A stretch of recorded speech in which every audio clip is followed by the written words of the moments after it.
अस्सलामुअलैकुम वीवर्स, उम्मीद है आप सब खैरियत से होंगे। आज मैंने गुड़ वाले चावल बनाने थे। मैंने कहा आपके साथ मैं भी शेयर कर लूं कि मैंने 1 किलो गुड़ लिया है। उसमें मैंने बस पानी आपने इतना डालना है जिसमें गुड़ जो है ना बस उसके ऊपर तक बस पानी आ जाए। अब इसको मैं चूल्हे पर हल्की आग पर रख दूँगी और इसकी चाशनी निकालूँगी। और 1 किलो ही मैंने चावल मंगवाए हैं जिसको मैंने पानी में भिगो देना अभी धो के। ये मैं पहले गुड़ का लिए शीरा उसका तैयार करने लगी हूँ। उसको मैंने चूल्हे पर रखा। चाशनी जो निकालने के लिए चूल्हा जो है उसकी बिल्कुल मीडियम आग रखते हैं, तेज़ आग पर नहीं रखते। हल्की हल्की आग में ये इसकी चाशनी तैयार हो जाएगी। जो जी मेरे चावल धोने तक ये मैंने चावल धो के पानी में भिगो दिए हैं। इतनी देर तक मेरी ये चाशनी भी तैयार हो गई। ये देखें बिल्कुल जो गुड़ था वो बिल्कुल मेल्ट हो गया। अब मैं इसका चूल्हा बंद कर दूंगी और चावल भीगने के बाद मैं आपको बताती हूँ कि मैंने इसको किस तरह पकाना है। हाँ, एक बात मैंने आपको और करनी थी कि इसकी क्वांटिटी जो है ना वो इतनी ही होनी चाहिए, ना कम ना ज़्यादा। अगर 1 किलो चावल है तो 1 किलो गुड़ हो। जितने चावल हों उतने हिसाब से उतना ही गुड़ होना ज़रूरी होता है। अब ये मैं इसका चाशनी का चूल्हा बंद कर रही हूँ। ये तैयार है। अब मैं आपको बताती हूँ कि मैंने चावल भीगने के बाद किस तरीके से इसको पकाऊंगी। जब ये पानी बॉयल हो गया, अब मैं चावल जो है मैं उसमें डाल दूँगी। बिस्मिल्लाहिर्रहमानिर्रहीम। हाँ, चावल बॉयल करके इसको मुकम्मल तौर पे गला लेते हैं चावलों को। मैंने ये शीरे को एक मलमल के कपड़े से छान लिया ताकि उसमें कोई भी ज़र्रे वगैरह कोई बारीक सी होती हैं जो हमारे मुँह में आके बुरे लगते हैं, तो वो मैंने ये छान के ये साफ़ सुथरा शीरा यहाँ पे रख लिया है। थोड़े से ये मेरे पास घर में ही बादाम थे, ये थोड़ी सी इलायचियाँ डालनी है, थोड़े से लौंग डालने हैं। और इसके अलावा ये मैंने जो बॉयल करके चावल रखे हैं इनको मैं अब इसमें डाल के बताती हूँ आपको। तो सबसे पहले मैं चूल्हा ऑन करके मैंने ये देचकी रख दी है। अब इसमें मैंने घी डालना है। बिस्मिल्लाहिर्रहमानिर्रहीम।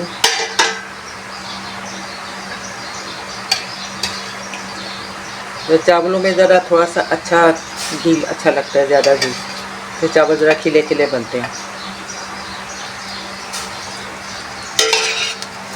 वैसे भी आप अंदाजे से डाल लें, कोई मतलब इसकी क्वांटिटी नहीं होती। ज़रा थोड़ी सी मिकदार थोड़ी सी ज़्यादा कर लें। आम जो बनाते हैं चावल, ये मैंने इसके 4 चम्मच ये डाल दिए मैंने इसमें। और ये घी जो है ज़रा वो गर्म हो जाएगा।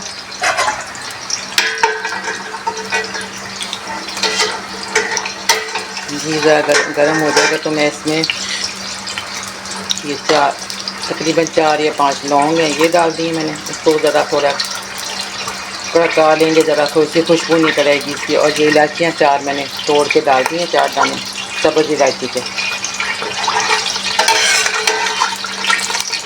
थोड़ी सी कड़क जाएगी, घी के अंदर खुशबू आ जाएगी इसकी। इसमें हमने ये जो शीरा साफ सुथरा करके रखा है इसको मैंने बारीक मलमल के कपड़े से छान लिया था शीरे को। और अब इसमें मैं शामिल करूँगी शीरा। और ये थोड़ी सी खुशबू निकल आए इसकी इलायची की और इसकी। मैं आग भी थोड़ी हल्की कर दूँगी।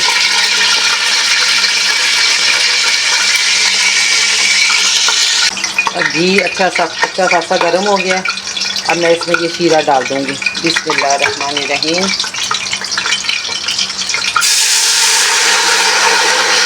ये तमाम शीरा जो मैंने निकाला था 1 किलो गुड़ का, वो मैंने इसमें शामिल कर दिया। अब इसको जोश आएगा, हल्का हल्का सा, हल्का चूल्हा बिल्कुल दरमियाना रखना है, बहुत तेज़ नहीं करना।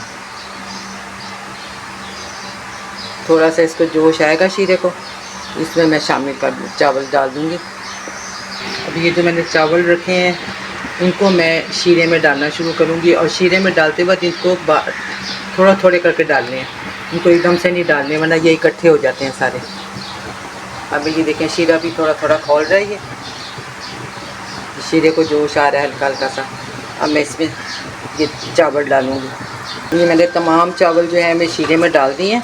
और इस शीरे को चावल के साथ ऐसे मिक्स करना है हमें। देखिए इसकी बराबर क्वांटिटी होती है, गुड़ की भी और चावलों की भी। ये बात आपने बिल्कुल ज़हन नशीन रखनी है, इसलिए कि ज़रा सा भी ऊपर नीचे हो जाए, चावलों में गुड़ फीका हो कम हो तो वो फीके हो जाते हैं, चावलों में गुड़ ज़्यादा हो तो वो चावल जो हैं वो इकट्ठे जुड़ जाते हैं सारे और वो अकड़ जाते हैं। और चावलों को उबालना है आपने पूरी कन्नी उबालनी है, उसमें कोई कसर नहीं रखनी चावलों में। पूरी तैयार जिस तरह हम चावल खाते हैं ना, उसी तरह के चावल आपने पूरी कन्नी के उबालने हैं, इसलिए कि वो शीरे में दोबारा चावल गलते नहीं हैं। अब ये सारी चाशनी जो है वो इस चावलों में जज्ब हो जाएगी। मैंने चूल्हा भी तेज़ कर दिया। ये सारे मुकम्मल तौर पे इसके सारा जब इसकी शक्ल आ जाएगी, इसको इकट्ठा सारा शीरे में ये चावल मिक्स हो जाएंगे, तो मैं फिर आपको दिखाती हूँ कि इसमें हमने अब क्या करना है। मैंने ये देखें शीरा जो है वो तमाम चावलों में जज्ब हो गया। अब थोड़ा सा बिल्कुल नीचे रह गया थोड़ा सा शीरा इसका। जिस तरह हम चावल बनाते हैं ना, उसी तरह बिल्कुल इसमें पानी और कोई नहीं शामिल करना आपने, किसी किस्म का पानी और दूसरा नहीं डालना। सिर्फ ये शीरे का पानी ही होगा जो इसको चावलों के अंदर जज्ब होगा। ये पूरा अभी थोड़ा थोड़ा पानी इसके अंदर थोड़ा सा है, ये खोल जाएगा, ये सारा मुकम्मल हो जाएगा। पूरे चावल खुश्क हो जाएंगे, शीरे के साथ सिमट जाएंगे सारे ये इकट्ठे। शीरा इसके अंदर पूरा सारा अच्छी तरह जज्ब हो जाएगा और चावलों का पानी मुकम्मल ख़त्म हो जाएगा। तो फिर इसको मैं 5 मिनट का या 5-7 मिनट का दम दे दूँगी। ऊपर ये थोड़े से ये डाल के गिरियाँ जो मैंने काट के रखी हैं इसको डाल दूँगी। और भी कुछ आपके घर में गरी वगैरह हो वो भी डाल लें आप। इस वक्त मेरे पास यही अवेलेबल था, बादाम की गिरियाँ पड़ी थी, मैंने कहा चलिए बादाम इसमें डालते हैं।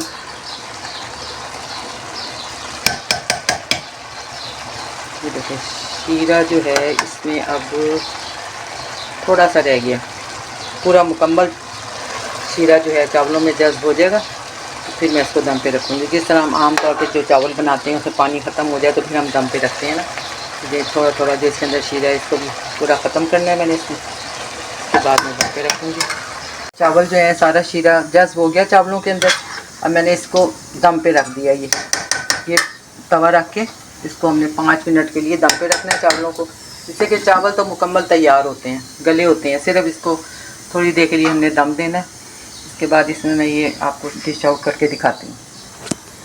ये गुड़ वाले चावल बिल्कुल तैयार हैं और बहुत ही मज़ेदार खुशबू आ रही है इसमें से, बहुत ही मज़े के लग रहे हैं। आप लोग खाएं, पकाएं और मुझे याद रखें दुआओं में। मेरे चैनल को सब्सक्राइब करें, लाइक करें। बहुत शुक्रिया। अल्लाह हाफिज़।